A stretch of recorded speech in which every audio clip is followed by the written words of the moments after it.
শোনো শোনো শোনো সবে শোনো দিয়া মন, আজ আমি বানিয়েছি আমলসি করিয়া যতন। একে তো এত গরম পড়েছে, গরমের মধ্যে উপরি পাওনা হলো আম। আমের সিজন চলে এসছে, তাই আজ আম দিয়েই বানাবো ম্যাঙ্গো লাস্সি।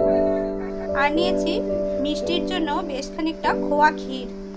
পুরো আমের পাল্পটাকে একটা মিক্সার গ্রাইন্ডারের মধ্যে নিয়ে নিয়েছি। আর এর মধ্যে কিছুটা ঘরে পাতা টক দইও দিয়ে নিয়েছি। দেখুন টক দইটা কতটা ঘন। দইটা ব্লেন্ড করার সময় কিছুটা খোয়া ক্ষীর দিয়ে আমি বেটে নিয়েছি। পুরো মিশ্রণটা খুব ভালোভাবে ব্লেন্ড করে আমি নিয়ে নিয়েছি। আর মিক্সির বাটি ধুয়ে খুব অল্প জল ব্যবহার করেছি। এর মধ্যে স্বাদটা ব্যালেন্স করার জন্য খুব কম পরিমাণে নুন দিয়ে নিয়েছি। এর মধ্যে স্বাদ মতন চিনিও ব্যবহার করছি। যেহেতু আমি খোয়া ক্ষীর দিয়েছি, সেই জন্য মিষ্টির পরিমাণটা চেক করে তারপরে দিয়ে নিচ্ছি। নুন আর চিনিটা দিয়ে নেওয়ার পরে খুব ভালোভাবে মিশিয়ে নিচ্ছি। ছোটো গ্লাসের মধ্যে বরফ কুচি দিয়ে নিয়েছি। এরপরে মিশ্রণটা দিয়ে নেব।